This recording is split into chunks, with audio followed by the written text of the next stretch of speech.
Hiram মৎস্য কুর্ম আদি অংশ অবতার যার ঈশ্বর কৃষ্ণ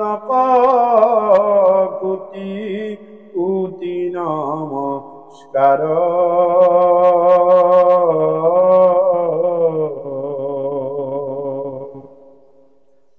হে রাম নমো নমো মধুমুর রিপু মহাহরি অন্তে জয় উত্তময়াতি হয়ে যা কসমরি হে রাম সমস্ত জগত উদ্ধারক যার নাম হেনয় কৃষ্ণ করু সহস্র প্রণাম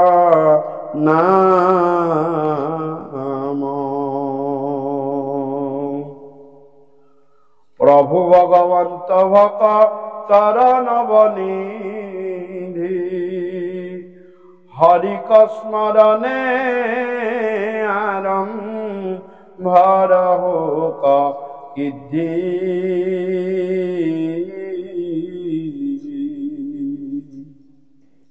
হে রাম পরীক্ষিত মুখ্য কথা দ্বাদশ স্কন্ধর কৃষ্ণর শরণে ভনে কৃষ্ণর কি কর অথম স্কন্ধর পরা দ্বাদশ পর্যন্তে কহিলা রাজা তো মহা মুনীন্দ্র হন্তে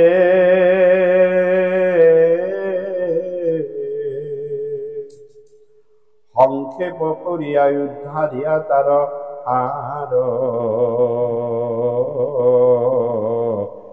অন্তরের শিলা কৃষ্ণ চরিত্র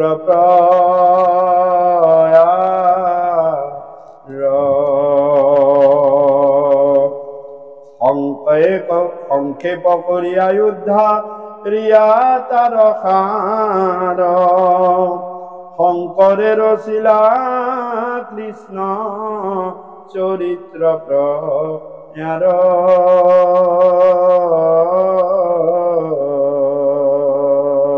কৃষ্ণ জয় জয়তে মোৰ দুজনা গুৰুৰ দুখানি অৱশিষণ স্মৰণ কৰি সেৱন কৰি বন্দন কৰি আজি এই পবিত্ৰ বাৰ পবিত্ৰখন পবিত্ৰ স্থান পবিত্ৰ উদ্দেশ্যে ভগৱন্তৰ ঈশ্বৰ কৃষ্ণ পৰম পবিত্ৰ শ্ৰীমদ ভাগৱত কথা পাঠ বিশ্লেষণ আলাপ আলোচনাৰ কাৰণে আগবঢ়া হৈছে হে সৰস্বতী বা বান্ধৱ আমি সমস্তখিনিয়ে গৃহস্থী ধৰ্মী আৰু গৃহস্থী ধৰ্মী লোকসকলৰ বিশেষত কলি যুগত প্ৰথম কথা কলি যুগত গৃহস্থ ধৰ্মী লোকসকলৰ প্ৰথম শৰীৰত কলি প্ৰৱেশ কৰে এইটো যুগ ধৰ্মৰ নিয়ম কলিয়ে প্ৰৱেশ কৰিব শৰীৰত আৰু তাৰ পৰা আমাৰ গৃহস্থীবিলাকৰ ভিতৰত কলিয়ে প্ৰৱেশ কৰে আমি গমেই নাপাওঁ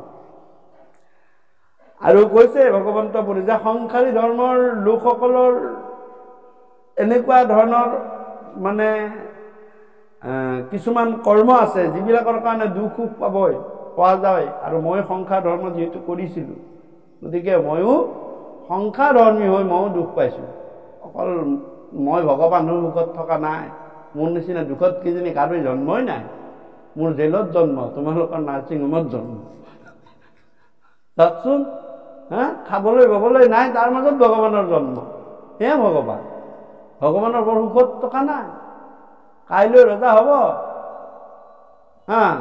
আজি ৰাতিপুৱাতে বনত যাব লগা হ'ল চাওকচোন 14 বছৰৰ কাৰণে মহে দাহে কামৰ পিছদিনা ৰজা হ'বলগীয়া মানুহ হ'লে কি কৰিব কাজিয়া কৰিব ভীষণ কাজিয়া কৰিব মানুহ হ'লে মই ৰাজপাত এৰিম দৰকাৰ হ'লে মানে কিবা কিবি হৈ যাওঁ চাওক ভগৱানে কিন্তু কৈছে নহয়, মই ভগৱান, মই নিয়ম মই মানিব লাগিব।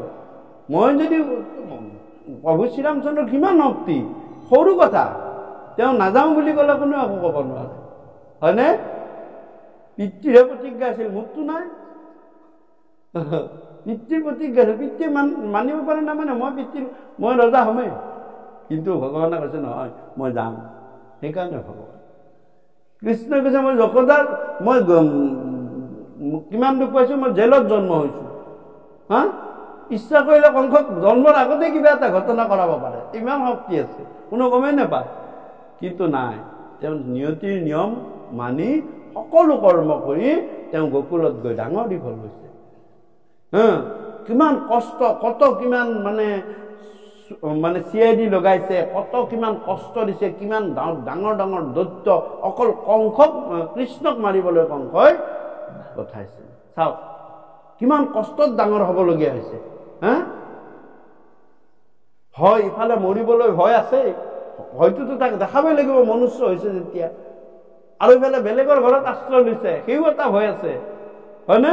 শিশুকাল, তথাপিও কৈছে মই ডাঙৰ হৈ যথা সময়ত যথাযোগ্য কাম কৰিম। গতিকে এইখিনি কথা হ'ল আমাৰ গৃহস্থবিলাকত সেইকাৰণে কলিৰ প্ৰৱেশ ঘটে। গতিকে কলিৰ প্ৰৱেশ ঘটিব দিব নালাগে। শৰীৰত কলিৰ প্ৰৱেশ ঘটে। শৰীৰত কৃপালু গুৰুৱে কৈছে যে আমাৰ দেহৰ পৰা, আমি শৰীৰৰ পৰা যদি আমি কলিমল মানে গুচাবলৈ বিচাৰো, তেতিয়াহ'লে সঘনাই ৰাম নাম ল'ব লাগিব, কৃষ্ণ কৃষ্ণ বুলিব লাগিব সঘনে। কথা হ'ল কামো কৰিব লাগিব আৰু মুখেৰে নামো লৈ থাকিব লাগিব। গতিকে সেইটো স্মৰণ কৰিলেও হ'ব, কীৰ্তন কৰিলেও হ'ব আৰু শ্ৰৱণ কৰিলেও হ'ব। সেইকাৰণে কৈছে শৰীৰতে আছে কলি কৃত দুখ, এই গুচুক প্ৰথমে কৰা হৰিহ ত্ৰিঘোষ।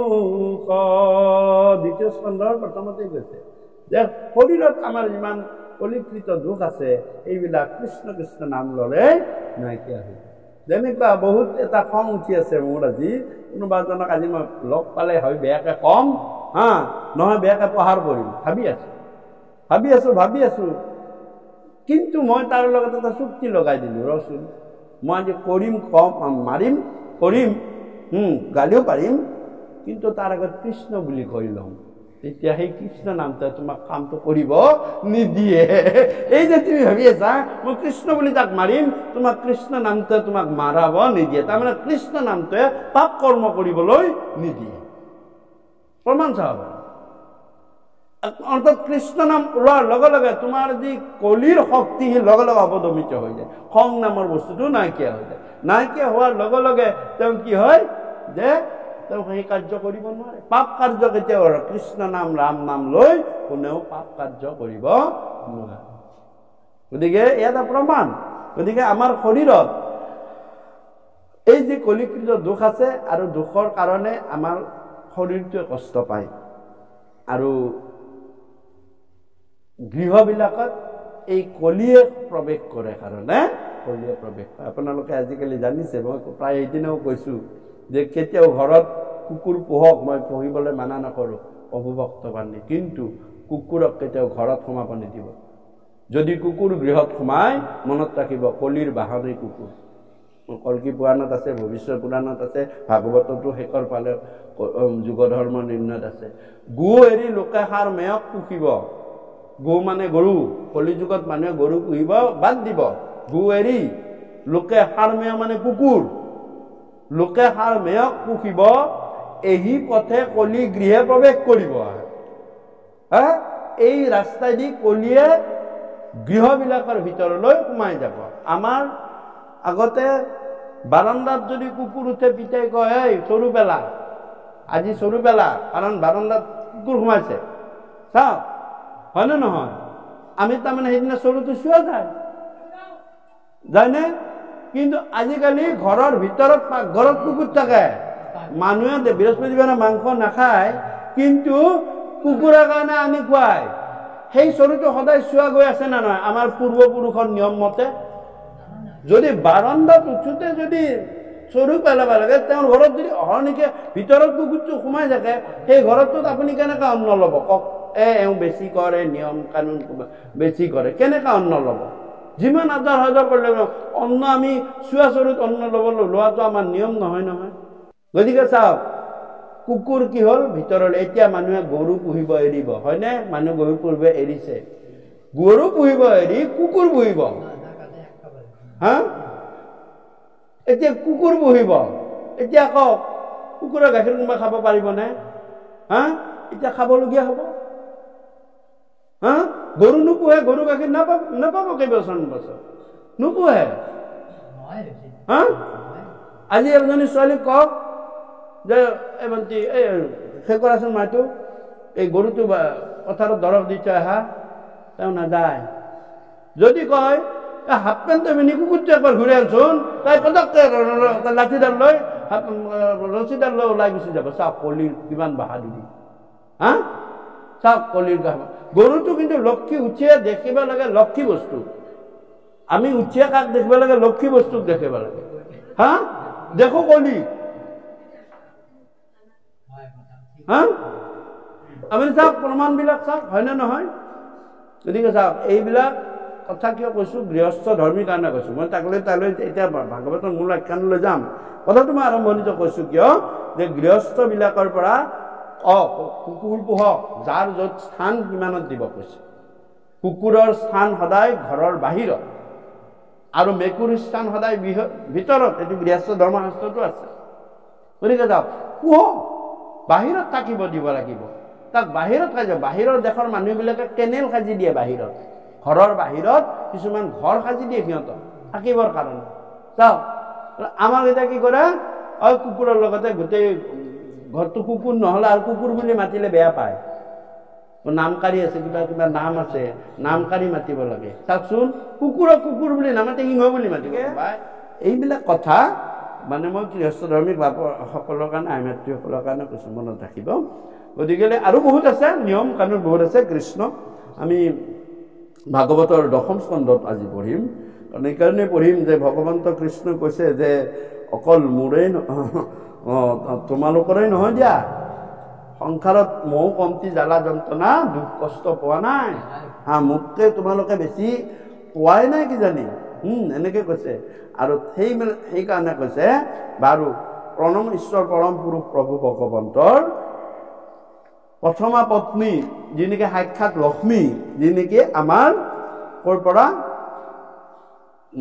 কুন্দিল নগৰৰ পৰা ভীষ্মক ৰজাৰ কন্যাক বিয়া পাতিছিল তেওঁৰ নাম আছিল ৰুক্মিণী নহয় কৃষ্ণ সেইকাৰণে অসমৰ জোৱাই বুলি কয় কৃষ্ণই সেই ৰুক্মিণীক নিবলৈ আহিয়ে কি কৰিছিল যে কৃষ্ণৰ ঘোঁৰাকেইটা গুৱাহাটীৰ ওচৰত অশ্লক্লান্তত ভাগৰি পৰিছিল কিমান দূৰ আহিছে দ্বাৰকাৰ পৰা আহিছে আৰু যেতিয়া ভাগৰি পৰিছিল তেতিয়া কৃষ্ণই কি কৰিছিল যে তাতে ঘোঁৰাকেইটা বান্ধিছিল এইটো অশ্লক্লান্ত বুলি জেগাখিনিৰ নাম অশ্লক্লান্ত অশ্ল মানে ঘোঁৰা ক্লান্ত মানে ভাগৰি পৰা গৈ অশ্লক্লান্তলৈ তাৰ পৰা গৈছিল একদম কুন্দিল বৰ্তমান শদিয়া শদিয়াত ভীষ্মক ৰজাৰ কি আছিল মানে ৰাজ্য আছিল তাত লক্ষ্মী জন্ম পাইছিল সেইকাৰণে আমাৰ অসমখনক কি বুলি কয় যে মানে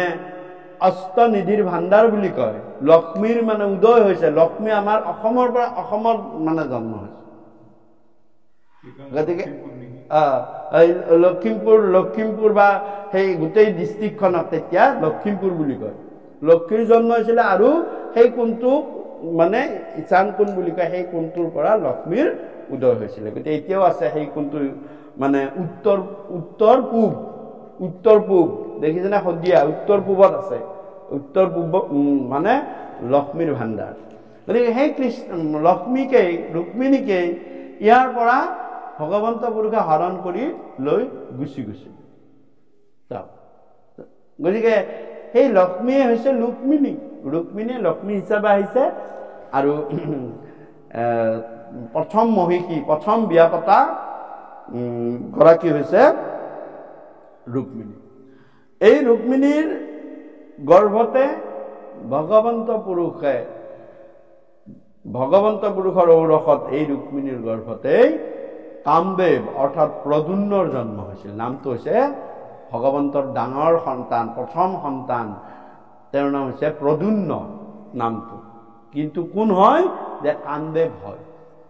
কামদেৱে কেনেকে হ'ল প্ৰদ্যুন্ন, কিয় হ'বলগীয়া হ'ল, এই কথাৰে প্ৰদ্যুন্নৰ জন্ম ভাগৱতত আৰম্ভ কৰিছে। কিন্তু আটাইতকৈ ইণ্টাৰেষ্টিং কথা যে ভগৱানে কৈছে মোৰ ডাঙৰ ল'ৰাটোৰ কি হ'ল তহঁতে খবৰ ৰাখিছনে?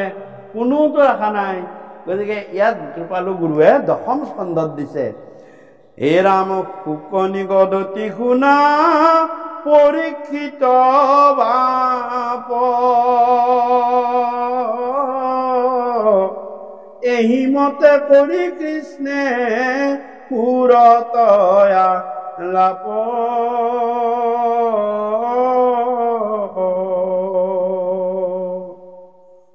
ৰাম নৰ ৰূপ ধৰি হৰি দেৱ আত্মাৰাম, ৰুক্মিণী সহিতে ৰহি লন্তয়নু পাম, আনুসব ভাৰ্যাৰ গৃহত থাকি হৰি, গৃহস্থৰ মতে ক্ৰীড়া কৰন্ত মুৰাৰী, হে ৰজা পৰীক্ষিত, এইদৰে পৰমেশ্বৰ পৰম পুৰুষ ভগৱন্তই সংসাৰ ধৰ্ম দেখুৱাবলৈ তেওঁ প্ৰথমে অষ্টমহিষীক বিয়া কৰালে, আৰু নৰকক মাৰি তেওঁ কিমান যে 16,100 মানে পত্নী তেওঁ লাভ কৰিলে। মতমৰত 16,108 গৰাকী পত্নী লাভ কৰিলে। ইয়াৰ ভিতৰত শ্ৰেষ্ঠ মহিষী হৈছে ৰুক্মিণী। এই ৰুক্মিণীৰ লগতে তেওঁ সুৰত আলাপ কৰি তেওঁ অতি আনন্দ চিত্তেৰে থাকিলে, আৰু আন ভাৰ্যাবিলাকৰ লগতো ভগৱন্ত পুৰুষ থাকিলে। গতিকে চাওক যে ভগৱন্তই 16,108 গৰাকী বিয়া পাতিলে বুলি মানে কোনোবাই 2 গৰাকী 3 গৰাকীৰ কথা চিন্তা কৰিলে সেইটো মানে বিষ হৰে যেনেকে হৰে বিষ খোৱা দেখি বেলেগে বিষ খালে কি নমৰিব নেকি? মৰিব। হৰৰ নিচিনা তুমি হ'ব নোৱাৰা। আৰু ভগৱন্ত 108 গৰাকী 16,108 16,000টো বাদ দিলো, 108ত নালাগে, তুমি এজনীকেই তুমি সন্তুষ্ট কৰিব নোৱাৰা, আৰু কেনেকে পাৰিবা? কোনে পাৰে? ভগৱন্তই পাৰে। কাৰণ ভগৱন্তৰ গাত থকা মানে এটা দুটা কিছুমান গুণ আমাৰ মনুষ্যৰ গাত নাই। ভগৱন্তই সকলোকে সন্তুষ্ট কৰিব পাৰে। গতিকেলৈ গৃহস্থ তেওঁ, কিন্তু গৃহস্থ ধৰ্ম পাতি তেওঁ গৃহস্থী হৈ থাকি কেনেকুৱাকৈ গৃহস্থ পালন কৰিছে, এইখিনি কথাহে আমাক জানিব লাগে। তেওঁ কি কি গৃহস্থ ধৰ্ম পালন কৰিছে? হে ৰাম কৰিল সমস্ত গৃহস্থৰ ধৰ্ম যত, ৰাম ভকতৰ বৈশ্য হেন দেখায়াল লোকত, হে আবে শুনি প্ৰদ্যুন্নৰ জন্ম কৰ্ম, কুটুম্বী লোকৰ যেন সুখ যেন মৰ্ম,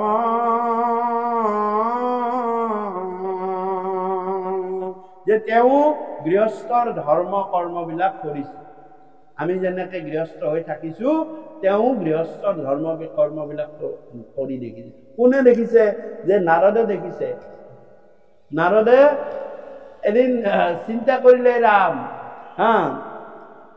ভগৱন্তই বোলে 16,108টা কন্যা, এজনে ভগৱান, গতিকে যাওঁ এবাৰ, মোৰতো এগৰাকীও নাই, ভগৱন্তক কৈ এগৰাকীমান আনো। এইবুলি নাৰদ গ'ল দ্বাৰকালৈ, যাই প্ৰভু প্ৰণাম। বোলে নাৰদ কিয় আহিলা? প্ৰভু মই সিহঁতৰ দৰকাৰত আহিলো। বোলে কি দৰকাৰ? বোলে আপুনি বোলে 16,108 গৰাকী বিয়া পাতিছে। বোলে কথাটো হয়। তাৰপিছত বোলে মোৰতো জানিছেই, মই এতিয়ালৈ বিয়াই পাতিব পৰা নাই, ছোৱালীয়ে পোৱা নাই, মোক দেখিলে কোনো ছোৱালী নিদিয়ে। গতিকে বেয়া নাপাব আৰু আপুনি মোক এগৰাকী আপোনাৰ তাৰ মাজৰ পৰা দিয়ক, আপোনাৰ একো ক্ষয় ক্ষতি নহয়। তেতিয়াহ'লে নাৰদ নেলাগে বিয়া চিয়া পাতিবলৈ, বোলে মহা দিগদাৰ, মই কিবাকে কণ্ট্ৰল কৰি আছো, তুমি নোৱাৰিবা।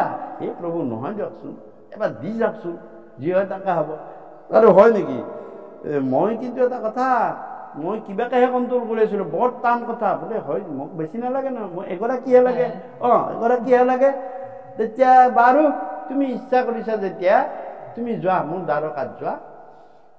এই 16,108টা মুখ্য গৃহ আছে, এই 16,108টা, তুমি যিটো গৃহতে মই নাই সেইটো গৃহৰ গৰিকাকে তুমি লৈ গুচি যাবা। নাৰদে বোলে ৰক্ষা পাপা, যিটোতে, কাৰণ এটাহে ভগৱান, 16,108টা আছে, এইটোৱে আমি জীৱই কৰিব নোৱাৰো। তেওঁ সমস্ততে ব্যাপ্ত হৈ থাকে। তেওঁ 16,000 কিয়, 16 কোটি দিলেও তেওঁ কোটি হৈ গুচি যাব। আমি কোটি হব নোৱাৰো, আমি সদায় একতে থাকিব লাগিব। কিন্তু তেওঁ পাৰে, আৰু সেইকাৰণে তেওঁ কি হল, নাৰদে সোমাই গল। ইয়াত দেখিছে ভগৱন্তই হাঁহ প্ৰাৰ্থনা কৰি আছে, তাত সোমাইছে দেখিছে জলপান খাব বহিছে, তাত দেখিছে ল'ৰাৰ লগত খেলি আহিছে, তাত দেখিছে ভগৱানে বিয়া পাতিছে, তাত দেখিছে ভগৱানে পুত্ৰ বোৱাৰী আনিছে, এই কৰবাত লিডু খেলি আছে, কৰবাত পাশা খেলি আছে, কৰবাত আকৌ এই কণীয়ে চাই আছে পত্নী গৰাকী, কৰবাত আকৌ পত্নী আকৌ গাটোৱে মুচি দি আছে, কৰবাত গা ধুয়ে আছে। আৰে সকলোতে শূন্যই নাই দেখোন, কতটো ভগৱান নোহোৱাকৈ নেপালে কি কৰিলে, ভাবিলে মনে মনে মাত নেদাকে পলোৱাই ভাল, কাৰণ মোৰতো কাম নহল। ভগৱানে দেখিলে যে মোক সুধিব কি হল নাৰদ, মইতো লাজ পালো, পলোৱাই ভাল। এই বুলি পলাবলৈ লওঁতে গেটৰ দুৱাৰ মুখতো ভগৱান ৰখি আছে। কি হলে নাৰদ, ক'ত তোমাৰ কইনা? প্ৰভু আপুনি কি লীলা, কি খেলা পাতে মই নাজানো দিয়ক, মই আৰু নোৱাৰো, মই আৰু পাই যাম আৰু। বোলে তাৰমানে কি, সেইটো ভগৱানৰ ব্যাপক গুণ। ভগৱানে সমস্ততে ব্যাপ্ত হৈ থাকিব পাৰে। আমি দেখা নাই, বৈষ্ণৱ ভকতে আমাৰ ইয়াৰ মাজতে ভগৱান ক'ত কেনেকে ঘূৰি আছে তেওঁলোকে দেখি পাব, কাৰণ তেওঁলোকক মায়াৰ ছেদ বন্ধন কৰিব পাৰে। নাৰদ বৈষ্ণৱ আছিল, সেইকাৰণে তেওঁ সমস্ততে ভগৱান দেখি গৈছে। প্ৰহ্লাদ বৈষ্ণৱ আছিল, সেইকাৰণে খুটাতে ভগৱান দেখি গৈছে। তুমি বৈষ্ণৱ যদি ভকত থাকা, ভগৱন্তই কৈছে মই বেলেগক ঠকিব পাৰিলেও মই মোৰ ভকত বৈষ্ণৱক ঠকিব নোৱাৰো। মোৰ ৰহস্যটো অকল ভকত আৰু বৈষ্ণৱেহে জানে। কাক কৈছে? নিজৰ ঘৈণীয়েক লক্ষ্মীক কৈছে, হে লক্ষ্মীক কহন্ত প্ৰভু কৃষ্ণ কৃপা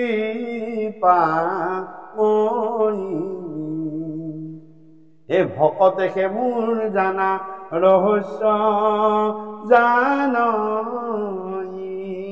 এই যে ভকত বৈষ্ণৱে ৰহস্যটো জানে। আমি ভকত বৈষ্ণৱ, যিজন ভকত বৈষ্ণৱ তেওঁ আহি ইয়াত কৃষ্ণ দেখিব। আমি কিন্তু কোনো কোথাও হিৰণ্যকশিপুৰ নিচিনা কৃষ্ণ দেখা নাই। আমি খুটাটো খুটাই দেখিছো,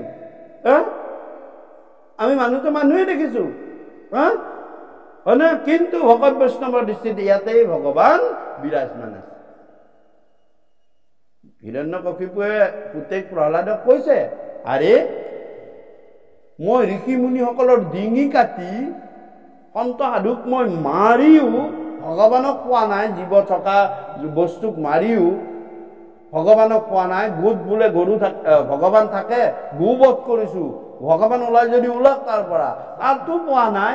তই খুটাটোতে ভগৱান দেখিছ, যিটো জীৱ নাই। চাও খুটাটোতে, মোৰ কাৰণে ভগৱান খুটাটোতে আছে। বৈষ্ণৱ প্ৰহ্লাদে কৈ দিলে মোৰ কাৰণে ভগৱান খুটাতে আছে। আৰু হয় যে এই খুটাত মাৰি দিলে ওলাই গল ভগৱন্ত গুৰু নৰসিংহ ৰূপ লৈ। চাওক, গতিকে আমি কিয় দেখা নাপাওঁ? আমাৰ মায়াৰ জাল এখন আমাৰ চকুত ভগৱন্তই মাৰি থৈ দিছে।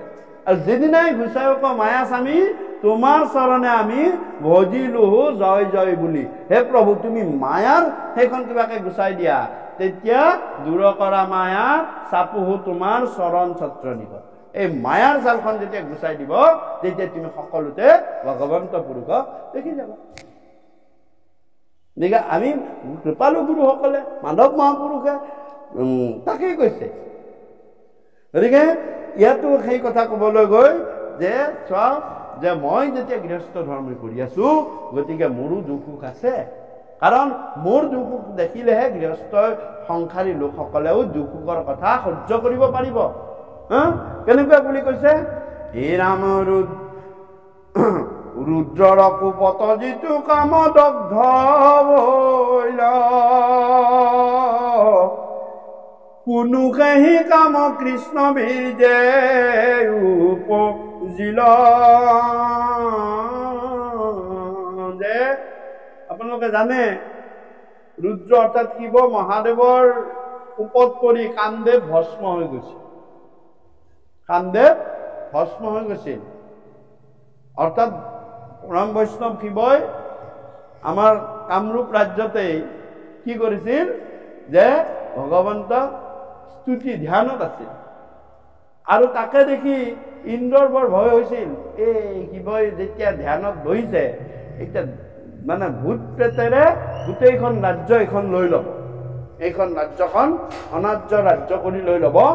গতিকে ভূত প্ৰেতৰ শক্তি বাঢ়ি যাব, অপশক্তিবিলাক বাঢ়ি যাব।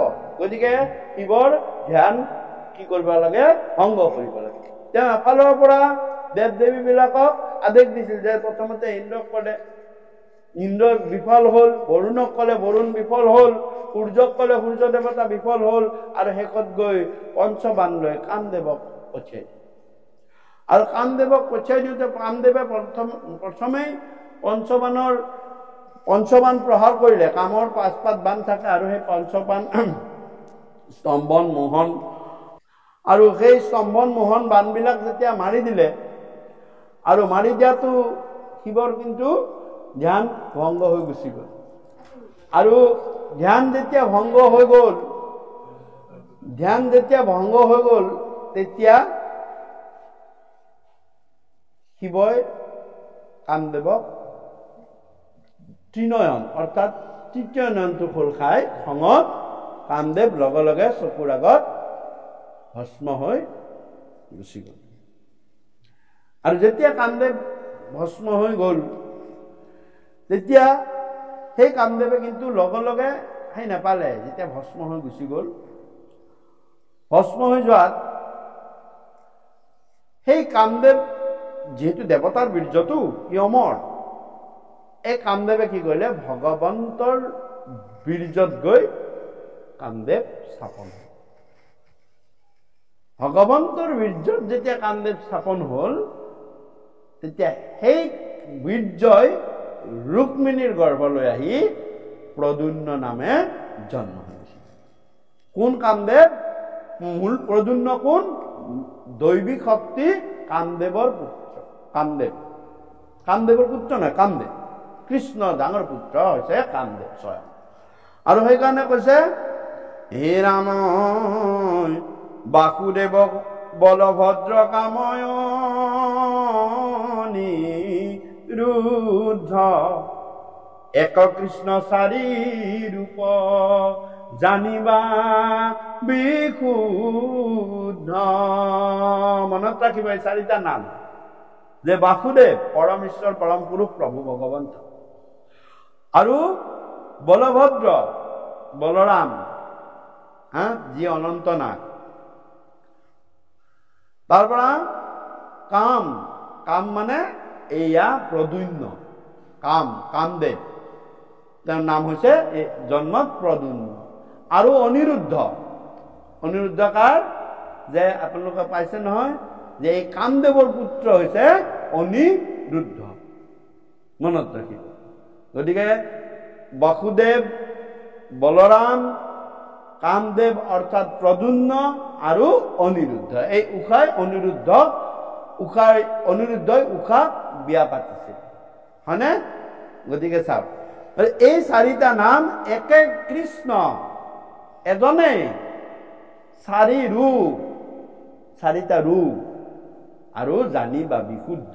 ইয়াত আৰু অশুদ্ধতা বেলেগ মায়াৰ একো বস্তু নাই। এটা কৃষ্ণই চাৰিটা ৰূপ ধৰিছে, আপোনালোকে পাইছে। ৰাম, লক্ষ্মণ, ভৰত, শত্ৰুঘ্ন, ইয়াতো চাৰিটা। ৰাম ৰূপে শ্ৰী প্ৰভু ঈশ্বৰ কৃষ্ণ, লক্ষ্মণ ৰূপে বলৰাম, আপোনালোকে পাইছে আগৰবাৰৰ কথাটো। বলৰাম লক্ষ্মণে কৈছিল পিছৰ জন্মত যাতে মই তোমাতকে ডাঙৰ হ'ব পাৰো, সেইকাৰণে অনন্ত ৰূপে লক্ষ্মণ আছিল অনন্ত ৰূপ, সেইটোত ইয়াত হ'ল এইটো। আৰু ভৰত ৰূপে যিটো কামদেৱ অৰ্থাৎ প্ৰদ্যুম্ন, আৰু শত্ৰুঘ্ন ৰূপে হৈছে অনিৰুদ্ধ। চাৰিটা ৰূপত চাৰিটা ইয়াতো আছে তাতো আছে। গতিকে ও ৰাম, আৰু এই চাৰিজন দেৱতাই ক'ত ক'ত স্থান লয়, আমাৰ শৰীৰত সেই চাৰিজন দেৱতাই বিদ্যমান হৈ থাকে। গতিকে মনত ৰাখিব, এইবিলাক খুব তাত্ত্বিক কথা। এইবিলাক কথাৰে শৰীৰটো কি কৰিব পাৰি, কনচেন্ট্ৰেশ্যনটো বঢ়াব পাৰি, অৰ্থাৎ একাগ্ৰতাটো চিন্তনটো বঢ়াব পাৰি। হে ৰাম চিত্তৰ দেৱতা বাসু, হে ৰাম চিত্ত মন বুদ্ধি অহংকাৰৰ দেৱতা। এ চাৰি ৰূপে এক কৃষ্ণ জগত বিধাতা। চিত্তৰ দেৱতা বাসু দেৱ যাৰ নাম, হে তানয় অংশে হুয়াই উপযন্ত যিটো কাম। হৰামেতে কে কৃষ্ণৰ বিৰিজে হে হিৰতি কান্ত, হে ৰুক্মিণীৰ গৰ্ভে আখি বেকত ভৈলন্ত। যে পৰমেশ্বৰ পৰম পুৰুষ প্ৰভু ভগৱন্ত বাসুদেৱ তেওঁ চিত্ৰৰ, জীৱৰ চিত্তৰ অধিষ্ঠাতা দেৱতা, চিত্তত তেওঁ থাকে। সেইকাৰণে আমি এটা প্ৰাৰ্থনাত গাওঁ, তুমি চিত্ত বৃত্তি মোৰ প্ৰৱৰ্তক নাৰায়ণ। হে প্ৰভু, তুমি মোৰ চিত্তত প্ৰৱৰ্তি থকা বৃত্তিবোৰক তুমি মোক চলাই নিয়া। তুমি নাথ মই নাথৱন্ত, হে প্ৰভু তুমি নাথ, তুমি গৰাকী, আৰু মই নাথৱন্ত, মই তোমাৰ সেৱক। নাথৱন্ত মানে হৈছে সেৱক। গতিকে মই তোমাৰ সেৱক। গতিকে ইয়াতো কৈছে চিত্তৰ দেৱতা হৈছে বাসুদেৱ, আৰু মনৰ দেৱতা হৈছে মন অধিষ্ঠাতা দেৱতা হৈছে বলৰাম অনন্তনাগ, আৰু ঠিক তেনেদৰে বুদ্ধিৰ হৈছে কামদেৱ অৰ্থাৎ প্ৰদ্যুম্ন, আৰু অহংকাৰৰ দেৱতা হৈছে যিটো কৈছে যে ইয়াত কোন, যে সেয়া আছে অনিৰুদ্ধ। এই চাৰিটা মন, বুদ্ধি, চিত্ত, মন, বুদ্ধি আৰু অহংকাৰ। গতিকে মনত ৰাখিব, চিত্ত, মন, বুদ্ধি, অহংকাৰ। এই বস্তুটোৰ কিহৰ চাৰিটা ৰূপ? এইটো মনৰ চাৰিটা ৰূপ। মন এটাই, কিন্তু তাৰ স্থিতি চাৰিটা। প্ৰথমটো হ'ল মন। মনটো মানে কি, আজি অনুষ্ঠানটো পাতিম, মাইটোৱে প্ৰথম মন কৰিব, পাতিব লাগিছে, মনটো কৰিছে প্ৰথম, হয়নে? তাৰপিছত কেই তাৰিখে পাতিম, কিমান সময়ত পাতিম, এইটো বুদ্ধি। সকলোৰে সুবিধা হ'ব লাগিব, সেইটো বুদ্ধি খাটাব লাগিব। মই যদি ৰাতি 12টাত পাতো, কোনো ভকতো নাপাম, কুপি নাপাম। বন্ধৰ দিনত যদি, খোলাৰ দিনত তাতো ভাগৱতীকো নাপাব পাৰো। গতিকে বুদ্ধি, তাৰমানে 2 নম্বৰ আছিল মনৰ পিছত মনটোক যেতিয়া তুমি সিদ্ধান্ত এটালৈ নিবলৈ হ'বলৈ তোমাৰ বুদ্ধি লাগিব। সিদ্ধান্ত, কোন তাৰিখে পাতিম, কিমান সময়ত পাতিম, এইটো সিদ্ধান্ত। মনটোক তুমি আগবঢ়াই সিদ্ধান্ত এটা ল'বা, সেইটো সিদ্ধান্ত, সেইটো বুদ্ধি। বুদ্ধিৰ পাছত অহংকাৰ, অৰ্থাৎ ইমান তাৰিখে মই পাতিমেই, অহংকাৰ আহিল। নাই মই নাজানো, মই সিমান তাৰিখে পাতিমেই। ভগৱানেহে জানে, তোমাক পাতিব দিব পাৰে নিদিবও পাৰে, বুজা নাই কথাটো, বুজানে? এইটো অহংকাৰ যে মই পাতিমেই, ভগৱন্তৰ কৃপা হলে, হে প্ৰভু তুমি কৃপা কৰিলেহে পাতিব পাৰিম। এইটো অহংকাৰত মই এৰি দিলো। কি মই অহংকাৰটোক এৰি চাৰ কৰি থৈ গুচি আহিলো। মই তাত অহংকাৰ নকৰিলো, মই পাতিমেই এইটো নকলো, নকৈ কলো হে প্ৰভু তোমাৰ কৃপা যদি হয় নিশ্চয় কৰিম। তেতিয়া ভগৱন্তই কয়, তাতো মোকে এৰি দিলা, গতিকে হ'ব মই তোমাৰ কামটো চিত্তলৈ লৈ গুচি গলো। যেতিয়া অহংকাৰটোতো তুমি এৰি দিলা, তেতিয়া তোমাৰ বস্তুকৈ চিত্তত প্ৰৱেশ কৰিলে, যে তোমাৰ তেতিয়া হয় সেইটো আত্মসন্তুষ্টি। এই অনুষ্ঠানটো পাতিলো, মোৰ মনটো ভাল লাগি গল, মনটো ভাল লাগি গল, এইটো চিত্তৰ বস্তু। চিত্তত তুমি মনটো আনন্দ পাই গলে, মনটো ভাল, অনুষ্ঠানটো মনটো পাতল পাতল লাগিল, আমি মনটো বুলি কওঁ, কিন্তু মনটো 4 নম্বৰ স্থিতিটো হৈছে চিত্ত। গতিকে ইয়াতো কৈছে হে ৰাম, তাৰপৰা সেই কামদেৱৰ বীৰ্য আহি ভগৱন্ত পুৰুষৰ তাত ধাৰণ ললে, আৰু ভগৱন্ত পুৰুষৰ পৰা আহি ৰুক্মিণীৰ গৰ্ভত স্থাপন হল। আৰু ৰুক্মিণীৰ যেতিয়া গৰ্ভত স্থাপন হল, হে ৰাম মাধৱৰ পুত্ৰ ভৈল শুনিয়ালো কৰ, এ মিলিল উৎসৱ মহা ৰংগব ৰূপ মুনে মনোহৰ,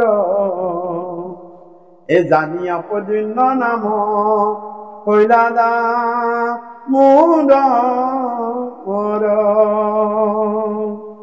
এ বিধিমতে মাধৱে কৰাইলা জাত কৰ্ম, হেৰা মিলিল অনেক ৰংগ কুলাসা ধৰ্ম, হে ৰাম ৰুক্মিণী ৰমনত আনন্দ বহু তৰ, হে ৰাম আনন্দৰ পাৰ নাহি যাদৱ বংশৰ, অন্তে কপুৰৰ জুমা জুমিনাৰী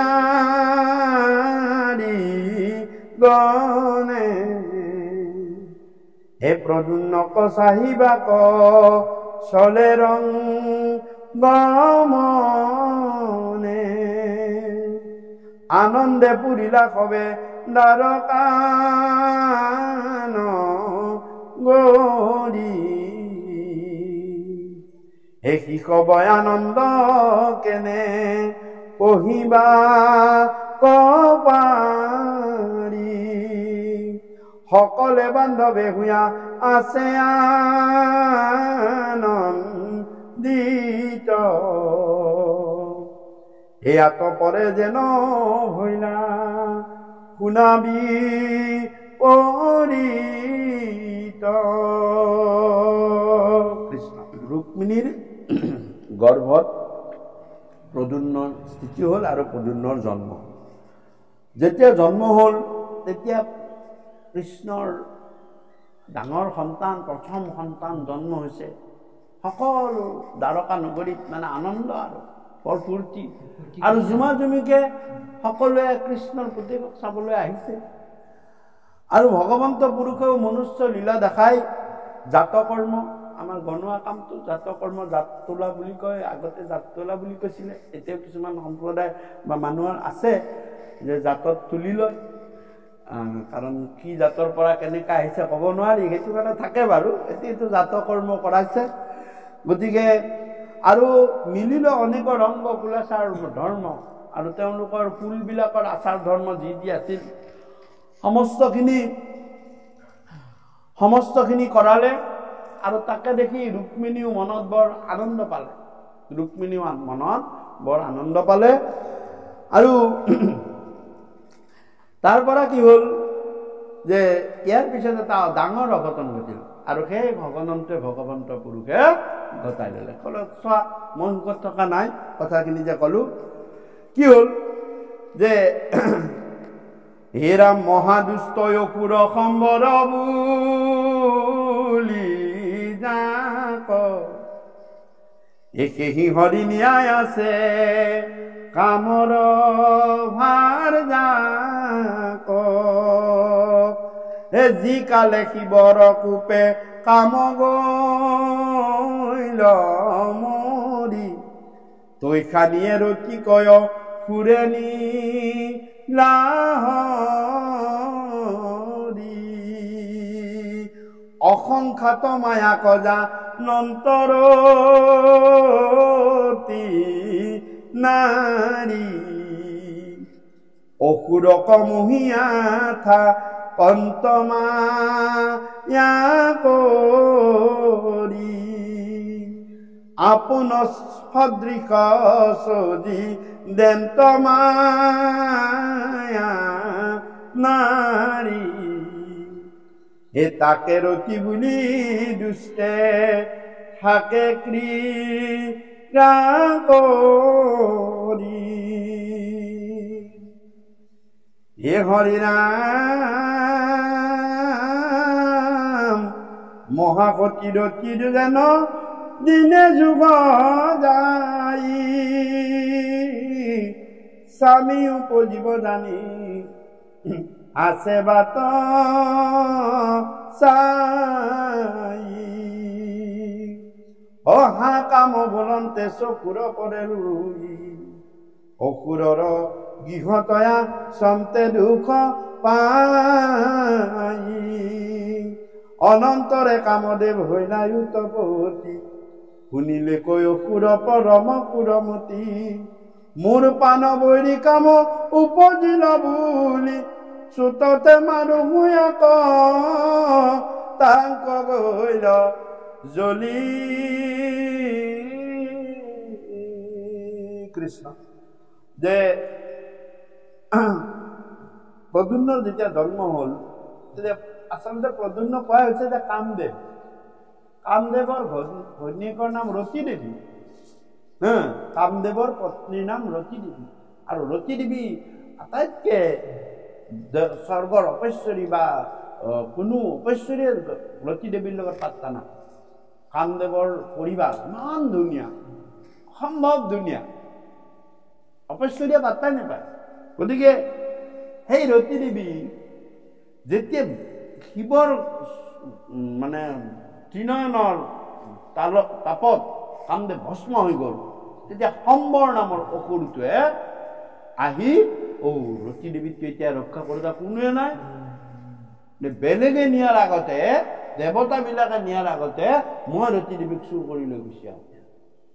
আৰু অসংখ্যাত মায়া জানে ৰতি দেৱীয়ে, ৰতি দেৱী মায়াত একেবাৰে মায়াৰ মানে সেই আৰু অসুৰে যেতিয়া সম্বৰ নামৰ অসুৰটোৱে ৰতি দেৱীক চুৰ কৰি লৈ গুচি আহিলে আৰু ৰতি দেৱীয়েও কি কৰিলে নিজেই পাকঘৰত ৰান্ধনী হিচাপে মূল সতীটো মূল ৰতি দেৱী থাকি গ'ল, থাকি মায়া ৰতি সাজি দিলে। আৰু সেই মায়া ৰতি দেৱীতেই সম্বৰ নামৰ অসুৰটোৱে ভুল গৈ সি সুখেৰে জীৱন কটাব ধৰিলে। আচলটো থাকিলে পাকঘৰত, পাকঘৰত থাকি এই অসুৰ আৰু এটা সময়ত ভাবিছে যে এতিয়াতো সেই নাই, মানে যিহেতু এতিয়া কামদেৱ নাই, গতিকে মোৰ আৰু কথা নাই, মোক কোনো সেই কৰা মানুহে নাই, আৰু সম্বৰৰ হাতৰ পৰা কোনো দেৱ দেৱীয়ে মানে ওলাই নিব নোৱাৰে। ৰতি দেৱী আৰু সেই পাকঘৰৰ ভিতৰতে আৰু ভগৱানক প্ৰাৰ্থনা কৰি আছে, উপায় নাই, মোৰ স্বামীক যাতে জন্ম দিয়ে, প্ৰভু স্বামীক জন্ম দিয়ে। আৰু ইফালে নাৰদে আহি লগাই দিলে নহয়, এই তই নিশ্চিন্ত মনে আছ, কামদেৱৰ জন্ম হৈছে। কাক ক'লে? সম্বৰক কৈ দিলে আহি। সম্বৰ বোলে ক'ত? বোলে দ্বাৰকাত। এই ডাঙৰত নোৱাৰিম, সৰুতে ব্যৱস্থা এটা কৰিব লাগিব এই বুলি চাওঁ। তাৰমানে তাৰ মানে ভগৱন্তই কৈছে যে শিশু বালকৰ ওপৰত অহৰ্নিশে অপশক্তি অপদেৱতাবিলাকে নজৰ দিয়ে। তাৰ যেতিয়া বস্তুবিলাক পৰিণত হৈ যাব তাক তেতিয়া নোৱাৰে, শিশুকালতে আঘাত কৰি আমি তাক হৰণ। ভগৱন্তই কৈছে মোৰ ল'ৰাৰ ওপৰতেই স্বয়ং মোৰেই অংশ, মোৰেই অৱতাৰ, কিন্তু মোৰ ল'ৰাৰ ওপৰতো অপশক্তি অপদৃষ্টিয়ে পৰিব। গতিকে কি বুলি কৈছে? হে ৰাম কামৰূপী মায়া জানে অসুৰ দূৰ মাৰ, মায়া কৰি পখিল কৃষ্ণৰ অন্তে পুৰ।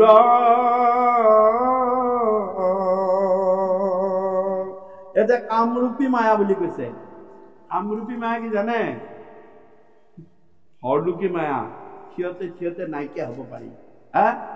কেনেকুৱা? চিত্ৰলেখীয়ে জানিছিল কামৰূপী মায়া। কামৰূপত আছিল, গোটেই আমাৰ দেশখন, আমাৰ অসম ৰাজ্যৰ নাম নাছিল নহয়।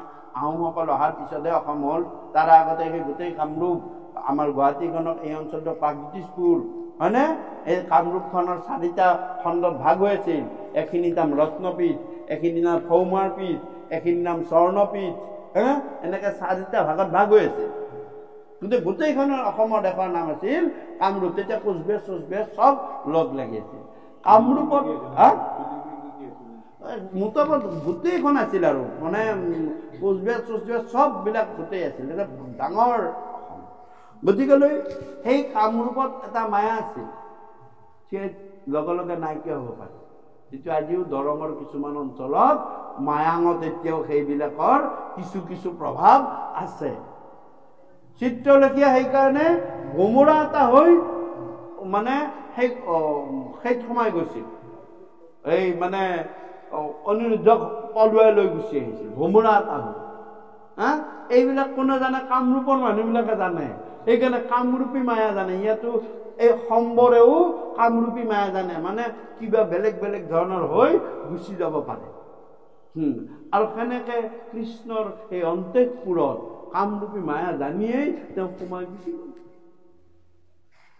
হে ৰাম 10 দিন পূৰ্ণ নতু হুৱে বালকৰ, 10 দিনে হোৱা নাই।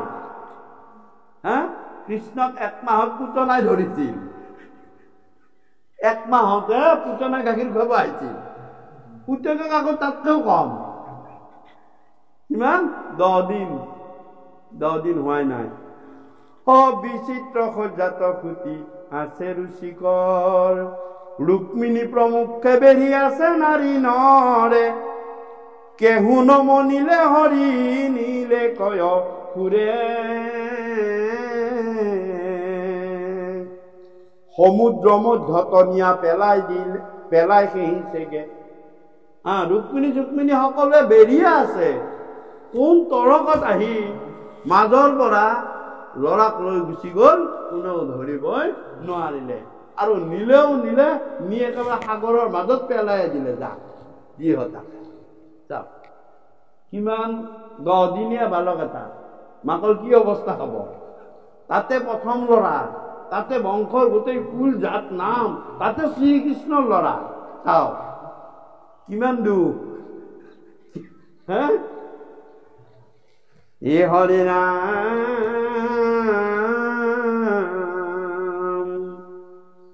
হে সমুদ্ৰ মধ্যত নিয়া পেলাই খেহিছেগে, মহাৰংগে গৃহ কচলিলা ইয়াতি বেগে। কন্যাগণ সমে চাহি আচন্ত ৰুক্মিণী, সজ্জাত নাহিকে পুত্ৰ হৰি নীলে কুনি। ৰাম সবেও বিস্ময় দেখি পাৰে হাতলোৰ, এখনে আছিল হৰি এ নীলে পুনচুৰ। ৰুক্মিণী কান্দন্ত পৃথিৱীত লুটি পাৰি, পুত্ৰ পদুন্নতোক কোনে নীলে হৰি।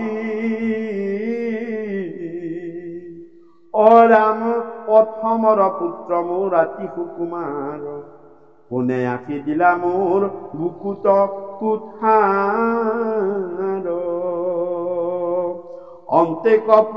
অন্তে কপুৰক চানি, ৰাম কন্দনৰ ধ্বনি, একঠাই ভৈল সবে যদুবংশে শুনি হবে কান্দন্ত দেখি পৰম বিস্ময় লগতে কান্দন্ত দেৱ দৈৱ কীত নয়ন আৰু ৰুক্মিণীয়ে লগে লগে ধস্তে মাটিত পৰিয়ে গ'ল অচেতন হৈয়ে গ'ল ল'ৰা নাই কাপোৰৰ মাজৰ পৰা ল'ৰা নাই ইটো তই নিছ নেকি ইটোক চাইছে তই নিছ নেকি হা একদম মানে হুলস্থুল লাগি গ'ল গোটেই বংশতে হুলস্থুল লাগি গ'ল সকলোৱে আহি গ'ল সকলোৱে কান্দা কাটে ইছৰাম কৃষ্ণৰ প্ৰথম ল'ৰাটো এনেকুৱা হেনো হ'ব লাগেনে হা হা আৰু তাকে দেখি ভগৱন্তয়ো দেখাত দেখি মোক আনি দিয়ে এইবাৰ নাকান্দে মোকে ধৰিব গতিকে তেওঁ কান্দি দিলে তাকে কৈছে লগতে কাদন্ত দেৱ দৈৱ কীত নহয় কৃষ্ণ কান্দিবলৈ আৰম্ভ কৰিলে নকান্দিলে বেয়া দেখি নহয় কিন্তু কি জানে পিছৰ শাৰীতে লিখিছে এই সকলে জানন্ত যদি দৈৱ কীত নহয় সকলো জানে কোনে নিলে কীৰ্তন নিলে কি কৰিব সকলো জানে এ তথাপি কাহাতো নক হিলা নাৰায়ণ মনে মনে আছে ওই মানুহৰ নিচিনা দেখাব লাগিল অলপ কান্দি কাটি বাপকটো বৰ কঠিয়া দেই চলিটো নাই কি হলে একাষাৰ নাকান্দে হে কি চব জানে কোনে ক'ত নিকট পেলাব কেনেকুৱা কৰিব কিন্তু ভগৱন্তই কাকো একো কোৱাও নাই খালি লগৰ লগত কান্দি দিছে দে অৰাম বিষয় লোকৰ দুখ সুখ দেখা অন্ত ভকত জনৰ তাত বিৰাগ জানন্ত নুহিকে কৃষ্ণৰ গৃহে অসুৰ প্ৰৱেশ যাৰ নাম ধ্বনিতে পলাই দশু দিশ তানকী পুত্ৰ কহৰি লৈ যাই অসুৰ জানিবা সকলে ইটো ইচ্ছা মাধ মৰ দেখিছে ভাগৱতে কি বুলি ক'লে যে ভাগৱতে একেই ক'লে যে মই সকলো জানো ভগৱন্তই কৈছে মই সকলো জানো আৰু মই বিষয় লোকসকলৰ যে দুখ জীৱনলৈ আহিব পাৰে মোৰ জীৱনলৈ দুখ আনিও মই দেখাইছো মই সংসাৰী মোৰো জীৱনত দুখ আছে হা সকলো জানন্ত নহলে ভগৱন্তৰ গৃহত অসুৰ প্ৰৱেশ কৰিব পাৰে তাৰ সাধ্য আছে কিন্তু ভগৱন্তৰ পাৰ্মিশ্যন আছে তই কৰি দেখা আৰু তেতিয়া মই দুখত পৰি যেনেকৈ পৰিছো সকলোকে মই দেখাব পাৰিম মই দুখত পৰিছো হা মই গতিকে তহঁতি কিয় নপৰিবি তহঁতেও পৰিব পাৰি তাকে কৈছে যে ভকত জনৰ তাত বিষয় লোকৰ দুখ সুখ দেখাৱন্ত তেওঁ বিষয় লোকসকলৰ সুখ দুখৰ কথা দেখাইছে যে এতিয়া বস্তুটো নাইকিয়া হৈছে মই দুখ পাই আছো পোৱাৰ লগে লগে আকৌ আনন্দ পাম সেই দুখটোৰ কথা পাহৰি যাম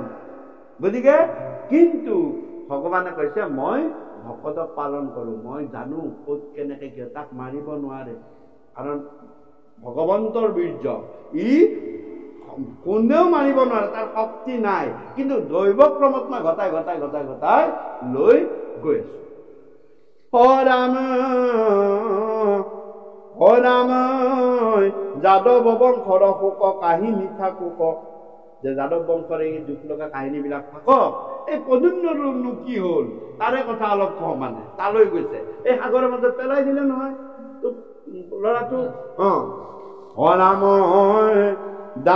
দাৰুণয় সুৰে নিয়া সমুদ্ৰে খেপিল বলবন্ত মৎস্যে পাইতে খনে গিলিল নভৈল অন্তৰ জীৰ্ণ থাকি মৎস্যৰ গৰ্ভত ঈশ্বৰৰ বীৰ্য নষ্ট হইবে কেন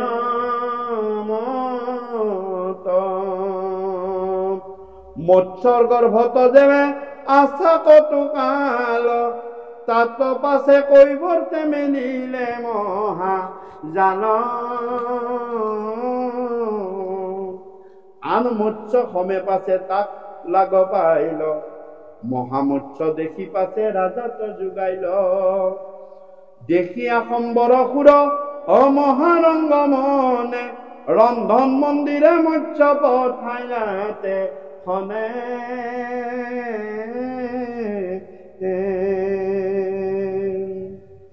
আৰু সাগৰৰ নি পেলাই দিলে সম্বৰে প্ৰকাণ্ড মাছ এটাই সেই শিশুটোক গিলি পেলালে কিন্তু ভগৱানৰ বীৰ্য কোনেও মাৰি কাটি শেষ কৰিব নোৱাৰে ই তাতেই বহু বছৰ মৎস্যৰ গৰ্ভতে থাকিল মাছুৱাই জাল পেলালে, জালত মাছটো উঠিল।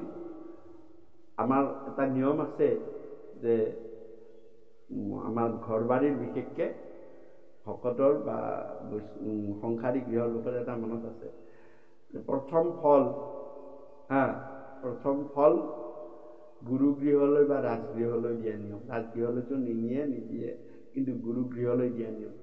ভাল ডাঙৰ ফল এটা হওক, লাগিলে গুৰু ঘৰত দি থৈ আহোঁ। প্ৰথম ফলটো আমি গুৰু ঘৰত দি থৈ আহোঁ, আহোনে নাহোঁ? গতিকে সেই সময়ত ৰজা সন্তুষ্ট, ৰজা ঈশ্বৰ, ৰাজৰাজেশ্বৰ, ৰজাই ডাঙৰ। গতিকে মাছুৱৈসকলেও কি কৰিলে যে ডাঙৰ মাছটো পালো, ৰজাক দে, বুজা নাই? তেওঁলোকে ৰজাক দে। আমি হলে গুৰু পৰম্পৰাৰ দেশৰ মানুহ, আমি গুৰুক দিওঁ, হয়নে? গুৰুক দিওঁ, আমি গুৰু ঘৰত দিওঁ। তেওঁলোকে ৰজাক দিলে। ৰজাক যেতিয়া দিলে, ৰজাই দেখিলে হয়তো প্ৰকাণ্ড মাছ। ভগৱানটো এইবিলাক কৰাই কৰাই লৈ গৈছে নহয়, এইবিলাক চব ভগৱানৰ প্লেনিং। দে মাছটো কি কৰিলে? অ ৰাম দেখিয়া সম্বৰ সুৰ মহাৰংগ মনে, ৰন্ধন মন্দিৰে মুচ্ছ পঠাইলা তেখনাই। আৰু যেতিয়া বোলে মাছ যেতিয়া পালে, যা লৈ যা বাচি কুটি ঠিক কৰ। হে ৰাম মৎস্য কাটিবাৰ খৰ্গই আছে তীক্ষ্ণতৰ, কাটিলেক মৎস্যৰ মস্তক চুলন্তৰ, দেখিলেক তাতে সুপকাৰ নাৰী ছয়, অদ্ভুত বালক গুটি গৰ্ভতয়া ছয়। পেট চিৰি ডাকি গনে কাটিল যতনে। পেট চিৰি দেখিলে মাছটোৰ মাথাটো কাটি দিওঁতে ভিতৰত দেখোন এটা বৰ ধুনীয়া সৰু ল'ৰা, কেঁচুৱা এটা। তেতিয়া আঠুগুটিকে নাৰীবিলাকে, ৰান্ধনীবিলাকে উলিয়াই আনিলে, পেটটো ওলোৱাৰ নিচিনাকে উলিয়াই আনিলে। উলিয়াই আনি তেওঁলোকৰ ৰান্ধনীৰ ভিতৰত মূল আকৌ ৰতি দিবি, মায়া কৰি আনি মানে বাকীবিলাকক ডেকা বিলাকক এৰি দি নিজে বুঢ়ী মানুহ হৈ মানে কি হৈ আছে, তাতে বুঢ়ী ৰান্ধনী হৈ আছে, তেওঁ মেইন ৰান্ধনী। তেতিয়া তেওঁক আকৌ কি কৰিলে, বোলে আপোনাকতো ল'ৰা ছোৱালী নাই, আপুনিয়ে তুলি লওক, এই বুলি ৰজাক নিদি কাক দিলে, ৰতি দেৱীকে দিলে। তুমি আপুনিয়ে তুলি লওক, তুলি তালি ডাঙৰ কৰি লওক। আহি গ'ল নিজৰ পৰিবাৰৰ হাতত। কিন্তু ইয়াতে ভগৱানে কৈছে উল্টা পুল্টা লাগি গ'ল। ৰতি দেৱীয়ে ভাবিছে এইটো মোৰ ল'ৰা, মোৰ বাৎসল্য প্ৰেম আহিব লাগে, কিন্তু বাৎসল্য প্ৰেম অহা নাই কিয়? মোৰ আদিৰস বা মোৰ কাম ভাৱ কিয় আহিছে ল'ৰাটোক দেখি? এটা ডাঙৰ কথা। তেওঁতো নাজানে, তেওঁতো স্বামী, পুতেক হিচাপেহে পালন কৰিবলৈ দিলে, পুত্ৰ হিচাপে পালা। এই ইয়াতে নাৰদ আহি কৈ যে এইটো তোমাৰ পুত্ৰ নহয়, তোমাৰ স্বামী হয়। বুজিছানে? তেতিয়া মানে কথাটো পিছতহে ফাইনেল হৈছে। আৰু কেনেকে কি হব তাতে নাৰদে কব এতিয়া। অ ৰাম হে ৰাম পেট চিৰি ৰাখি গনে কাটিল যতনে, ৰতিৰ আগত নিয়া দিলা ৰংগ মনে।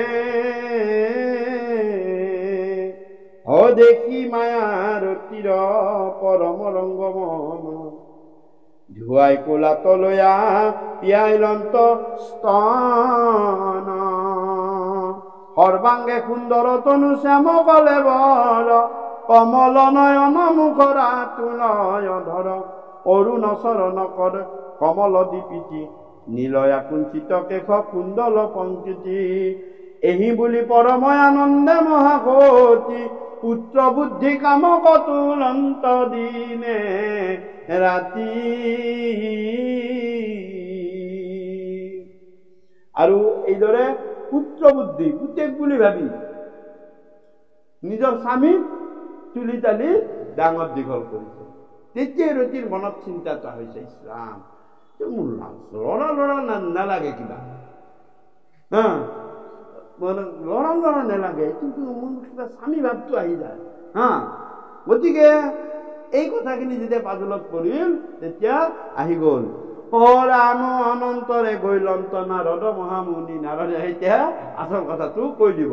হে ৰাম ৰতিৰ আগত হবে কহিলা কাহিনী, পুত্ৰ নুবুলিবা তজু এহি নিজ নাথ মাধৱৰ বীৰ্যে ৰুক্মিণীত ভৈলা জাত মায়া কৰি অসুৰেকে হৰি আনিলে ক সমুদ্ৰত পেলাইলে মৎস্য গিলিলে ক মৎস্যৰ গৰ্ভত তুমি দেখিলা সুন্দৰী স্বামীকে সে পুত্ৰ বুলি আশা বৰ নাৰী কৈ দিলে যে তোমাৰ এইটো ল'ৰা নহয় এইটো তোমাৰ স্বামী হয় এই মাধৱৰ বীৰ্যত এনেকে এনেকে গোটেই কাহিনী যেতিয়া কৈ দিলে তেতিয়াহে কি হ'ল যে ৰতীয়ে কথাটো জানিলে কিন্তু প্ৰদ্যুম্নই নাজানে প্ৰদ্যুম্নই ভাবে হেৰে মায়ে মোৰ ওপৰত এনেকুৱা কিয় ব্যৱহাৰ কৰিছে পুত্ৰ হলেতো মায়ে এনেকুৱা ব্যৱহাৰ কৰিব নাপায় এইটো মহাপাপ অৰণ্য আঁতৰি আঁতৰি থাকে তেতিয়াও এখন গণ্ডগোল পুতেকেতো নাজানে মাতৃয়েতো এনেকুৱা ভাৱ আচৰণ কাৰো মাতৃকে দেখা নাই মোৰ প্ৰতি তেওঁ কেনেকুৱা আচৰণ হ'ব লাগে এই এটা তাকে কৈছে অ ৰাম অ নাৰদৰ এতে ক বচন শুনি শান্তি আনন্দে ব্যাপিল তনু বিস্ময়ে গুণন্তি হে ৰাম দণ্ডবতে নাৰদক কৰিলা প্ৰণাম হয় আংকি নাৰদ চলি গৈলা পূৰ্ণ কাম মহাৰংগে কামক তুলন্ত ৰাতি নাৰী এদিনাতো কৰি 10 গুণ স্নেহ কৰি তেতিয়া আৰু পুতেকৰ পৰা স্বামী বুলি যেতিয়া জানিলে আৰু ঘটনাটো যেতিয়া জানিলে যে এয়ে মোক ইয়াক মাৰিব অসুৰক তেতিয়াহ'লে এদিনতকৈ বেছি যত্ন কৰি ডাঙৰ দীঘল কৰিবলৈ যে সোনকালে ডাঙৰ দীঘল হওক আৰু মাৰক ইয়াক আৰু মোক ইয়াৰ পৰা লৈ গুচি যাওক এইটো কথা অ ৰাম এ দেখতে কমল মুখ হাসিত বদন সাৱতীয়া সতী আলিংগন্তে ঘনে ঘন ৰাত্ৰি দিনে ৰতি সতী গুণন্ত মনত কেতিক্ষণে মোৰ স্বামী হৈবন্ত যুৱত নিতে এক কলা বাঢ়ে মদন ৰকাই মাতৃ বুলি উঠন্ত ৰতিৰ কোলে যায় আই আই বুলিয়া মাতন্ত কোলে চৰি হাসি সতী কিছু নবুলন্ত চুমা পাৰি এহি মতে অন্তে খপুৰ হেৰাম এহি মতে অন্তে খপুৰত কাম দেৱ হেৰাম গুপুতে বাৰন্ত এক নজানত কেব এই অলপ কালতে কৃষ্ণদেৱৰ নন্দন ভৈলন্ত যুৱত সৰ্বজগত মোহন অন্তে খপুৰত যত আছে নাৰী ছয় লগাই 112 মোহ ৰুক্মিণীত নয় হেৰাম মধুৰ মূৰ্তি দেখি চাহে ঘনে ঘন সাৱতীয়া লিংগ ধৰু কৰে হেন মন হৰাম শুনা নৰ নাৰী বিপৰীত এইটো কথা বিষয়ৰ সুখ দুখ আশয় সৰ্বথা ৰুক্মিণীও দেখা কেন পাইলা পুত্ৰ শোক আন সামান্য ৰহেন কেন গতি ভোক এতেকে ইহাক মিছা কৰাই অপমান বিষয়ৰ সুখ দুখ আছে সৰ্বথান ৰতি হেন পতিব্ৰতা অসুৰৰ ঘৰে স্বামীৰ বিয়োগে দুখ পামে নিৰন্তৰে আনুসব নাৰীৰ দুখ কলে শিকিনি হেন জানি কৃষ্ণ প্ৰভু জিউ মনে জানি কৃষ্ণকে অনন্ত বিষয়ৰ উপশাম অৰামন্ত কুণ্ডলী ভনে বোলা ৰাম ৰাম